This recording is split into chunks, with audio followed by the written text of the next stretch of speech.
আসসালামু আলাইকুম। বিডিসি নিউজে আপনাদেরকে স্বাগত জানাচ্ছি। আমি তমা চৌধুরী। আসন্ন নির্বাচন নিয়ে কোনো অনিশ্চয়তা নেই দাবি কমিশন। আইন শৃঙ্খলা বাহিনীকে নিরপেক্ষভাবে কাজ করার নির্দেশ স্বরাষ্ট্র উপদেষ্টা। ডাকসু নির্বাচনে প্রচারণার শেষ দিনে জমজমাট বিশ্ববিদ্যালয় ক্যাম্পাস। পরিবর্তনের বার্তা নিয়ে ভোটারদের কাছে প্রার্থীরা অপরাজনীতি বন্ধের প্রতিশ্রুতি। জাফরপুর হত্যা মামলায় আসামিদের ফাঁসি চাইলেন শহীদ আনাসের মা। সাইদ হত্যা মামলার বিচার বিলম্বিত হবে না আশা প্রসিকিউশনে। এবং মব সংস্কৃতিতে জড়িতদের বিরুদ্ধে আইনি ব্যবস্থা নেওয়া হচ্ছে জানালেন পরিবেশ উপদেষ্টা। এই সরকারের মেয়াদে গণমাধ্যমের জরুরি ইস্যু সংস্কার। সর্বোচ্চ সতর্কতা, বিচক্ষণ ও নিরপেক্ষতার সঙ্গে সংসদীয় আসনের সীমানা পুনর্নির্ধারণ করা হয়েছে বলে জানালেন নির্বাচন কমিশনার আনোয়ারুল ইসলাম সরকার।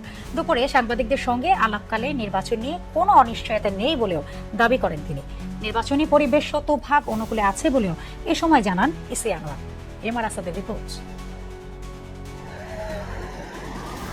বৃহস্পতিবার সন্ধ্যায় সংসদীয় আসনের সীমানা পুনর্নির্ধারণের গ্যাজেট প্রকাশ করে নির্বাচন কমিশন। রোববার দুপুরে এ নিয়ে সাংবাদিকদের সঙ্গে কথা বলেন নির্বাচন কমিশনার আনোয়ারুল ইসলাম সরকার। গ্যাজেট প্রকাশ প্রসঙ্গে তিনি জানান, এতে সর্বোচ্চ সতর্কতা ও নিরপেক্ষতা বজায় রাখা হয়েছে। কমিশন যেটি করেছে চুলচেরা বিশ্লেষণ করে চূড়ান্ত গেজেট প্রকাশ করেছে এবং কমিশন মনে করে যে এটি সর্বোচ্চ সতর্কতা এবং বিচক্ষণতার মাধ্যমে কি বলে যে নিরপেক্ষভাবে এই কাজটি শেষ করেছে।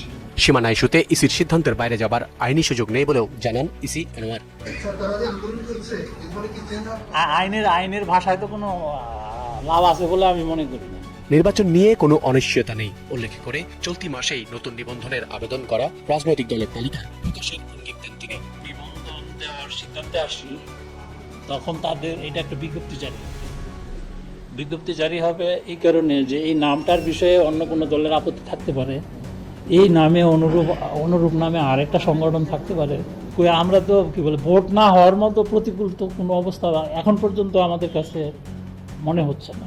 আমরা তো আমাদের রোডম্যাপ দিয়েছি অলরেডি, রোডম্যাপ তো কথা বলতেছি। আইন মন্ত্রণালয়ের যাচাইয়ের পর আরপিও সংশোধনের খসড়ার বিস্তারিত জানা যাবে বলেও মত দেন ইসি আনোয়ারুল ইসলাম। আমরা আরপিও যেটা প্রস্তাব করেছি এটা ল মিনিস্ট্রি ব্যাটিং এর পরেই তো চূড়ান্ত হবে। কোনো বিশেষ দলের হয়ে কাজ না করতে আইন শৃঙ্খলা বাহিনীকে নির্দেশ দিয়েছেন স্বরাষ্ট্র উপদেষ্টা জাহাঙ্গীর আলম চৌধুরী। ত্রয়োদশ জাতীয় নির্বাচন ঘিরে 1.5 লাখ পুলিশ সদস্যের প্রশিক্ষণ কার্যক্রমের উদ্বোধন অনুষ্ঠানে এমন নির্দেশ দেন তিনি। বলেন, সকল অংশীজনের সহযোগিতা ছাড়া সুষ্ঠু এবং উৎসব মুখর ভোট আয়োজন সম্ভব নয়। রেজা খানের রিপোর্ট।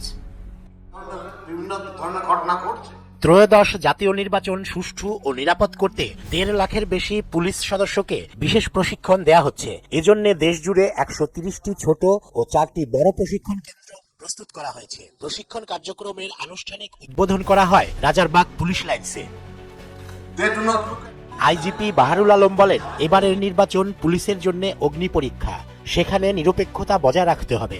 নির্বাচনের নিরাপত্তা দেওয়া এবং এটা সুষ্ঠুভাবে অনুষ্ঠানের সহায়তা করা আমাদের জন্য একটি ঐতিহাসিক পরীক্ষা। রাজনৈতিক দলের কাছ থেকে পুলিশকে দূরে রাখার পরামর্শ দিয়ে স্বরাষ্ট্র উপদেষ্টা বলেন, 2024 ও 18 সাল সহ অতীতের বাজে নির্বাচনগুলোর কথা মাথা থেকে ফেলে দিতে হবে। আপনারা এই 14, 18, 24-এর নির্বাচন ওটা মাথা থেকে মুছে ফেলবেন। নির্বাচনের আগে লটারির মাধ্যমে পুলিশের বদলি ও পোস্টিং দেয়া হবে উল্লেখ করে কোনো বিশেষ রাজনৈতিক দলের হয়ে কাজ না করার পরামর্শ দেন তিনি। পোস্টিংটা আমি লটারির মাধ্যমে করে দিব। এটার ক্ষেত্রে অনেক প্রতিবন্ধকতা আসবে, বাট আমি কারো কোনো কথা শুনবো না, এটা লটারির মাধ্যমেই হবে যদি আমি চাই। অনুষ্ঠান শেষে সাংবাদিকদের প্রশ্নের জবাবে গোয়ালন্দে নুরাল পাগলার লাশ পুড়িয়ে দেওয়ার ঘটনা তদন্ত শেষে দোষীদের বিরুদ্ধে ব্যবস্থা নেওয়া হবে বলে জানান জাহাঙ্গীর আলম। তদন্তাধীন রয়ে গেছে, বাট এটা যারা করছে তাদের কিন্তু আমরা অলরেডি 5 জনকে আইনের আওতায় নিয়ে আসছি। আজ রাতে শেষ হচ্ছে ডাকসু নির্বাচনের প্রচারণা।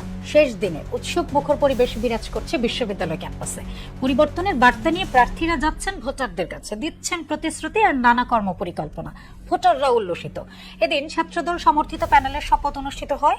এটি অপরাজনীতি সংস্কৃতির বিপক্ষে সুস্থ ও একতার রাজনীতি চর্চা বার্তা দেবে বলে মনে করছেন সংশ্লিষ্টরা। মনিরুল ইসলামের প্রতিবেদন।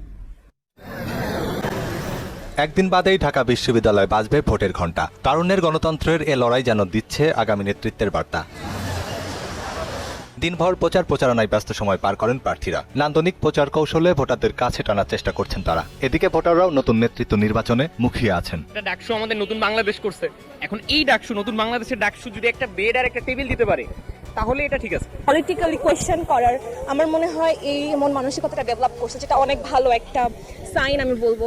দলীয় ট্যাগ থাকুক বা না থাকুক, যাদের ইশতেহার যতটা শিক্ষার্থী বান্ধব তাকেই নেতা বানাবেন তারা। বাংলাদেশের মুক্তিযুদ্ধকে ধারণ করে, বাংলাদেশের 24-এর চেতনাকে ধারণ করে এমন কোনো ব্যক্তি বা সংগঠনই ডাকসুর নেতৃত্বে আসবে। নবীন শিক্ষার্থীদের পক্ষ থেকে একটাই দাবি যে আবাসন সংকট এবং বিশেষ করে মেয়েদের আবাসন সংকট, এটা বাহিরে থাকা আমাদের সেফটির জন্য আসলে খুবই টাফ। অতীতের অপরাজনীতি সংস্কৃতি ফেলে সুস্থ ও একতার রাজনীতি চর্চার কথাই বলছেন সবাই। যেদিন থেকে বলেছি যে আমি মনোনয়ন নিয়েছি সেদিন থেকেই আবার সাইবার বুলিং শুরু হয়েছে। তারপর ইশতেহার দিলাম, আমার ব্যালট নাম্বার নিয়ে, আমার ব্যালট নাম্বার 32। আমি তো ধানমন্ডি 32-এর সাথে রিলেট করে আমি একটু মজা করে একটা পোস্ট করেছিলাম। ওখানে দেখলাম যে ছাত্রলীগের যারা মূলত এত নোংরা গালিগালাজ, এবং এই গালিগুলো না শুদ্ধ সমাজে কেউ উচ্চারণ করতে পারবে না। এরকম একটা উৎসবমুখর পরিবেশ, এটা শেষ হয়ে যাচ্ছে আজকে। মিস করবো এই দিনগুলা যে এভাবে আমরা প্রচারণাগুলো চালিয়েছিলাম। অনলাইনে কিন্তু অনেকে বুলিং এর শিকার হচ্ছে, কাউকে এক্স ছাত্রলীগ ট্যাগ দেওয়া হচ্ছে, কাউকে স্বাধীনতা বিরোধী ট্যাগ দেওয়া হচ্ছে। সো এই বিষয়গুলো আসলে অপ্রীতিকর। এদিকে কলাভবনের সামনে বটতলায় শপথ পাঠ করেন ছাত্রদল সমর্থিত প্যানেলের প্রার্থীরা। বাংলাদেশ জাতীয়তাবাদী ছাত্রদল সমর্থিত প্যানেলের প্রার্থী হিসেবে আমরা শপথ করছি যে শপথের শুরুতেই শিক্ষার্থীদের জন্য একটি আনন্দঘন নিরাপদ ক্যাম্পাস গড়ে তোলার প্রতিশ্রুতি দেন তারা। ঢাকা বিশ্ববিদ্যালয় ক্যাম্পাসকে একটি নিরাপদ, নিয়মতান্ত্রিক এবং সুরক্ষিত এলাকায় পরিণত করব। নির্যাতন নিপীড়নের রাজনৈতিক সংস্কৃতিকে বিশ্ববিদ্যালয় থেকে চিরতরে বিদায় করার শপথ নেন তরুণ তুর্কিরা। কখনো ফিরে আসতে দিব না। রাজশাহী বিশ্ববিদ্যালয় কেন্দ্রীয় ছাত্র সংসদ রাকসু নির্বাচনে মনোনয়ন জমাদানের শেষ দিনে প্যানেল ঘোষণা করেছে ছাত্রদল। এই প্যানেলে দলটি ভিপি হিসেবে লোক প্রশাসনের মাস্টার্সের শিক্ষার্থী শেখ নুরুল উদ্দিন আবির ও আরবি বিভাগের ছাত্র নাফিউল ইসলাম জীবনকে জিএস ঘোষণা করা হয়েছে। দুপুরে রাজশাহী বিশ্ববিদ্যালয়ের কেন্দ্রীয় শহীদ মিনার প্রাঙ্গণে সংবাদ সম্মেলনে এই প্যানেল ঘোষণা করেন কেন্দ্রীয় ছাত্র দলের সাংগঠনিক সম্পাদক আমানুল্লাহ আমান। এ সময় তিনি বলেন, 24-এর ছাত্র আন্দোলনের অগ্রগামীদের এগিয়ে রেখে এই কমিটি ঘোষণা দেওয়া হয়েছে।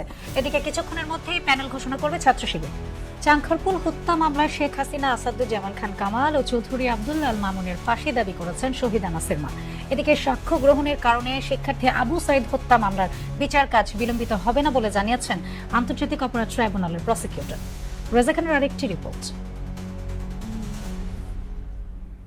2024 সালের 5 আগস্ট চানখারপুলে শিক্ষার্থী আনাস সহ 6 জন পুলিশের গুলিতে নিহত হন। মামলায় গ্রেফতার 4 আসামি বরখাস্ত পুলিশ পরিদর্শক আরশাদ, কনস্টেবল সুজন, ইমাজ হোসেন ও ইমনকে আন্তর্জাতিক অপরাধ ট্রাইব্যুনাল 1-এ হাজির করা হয়।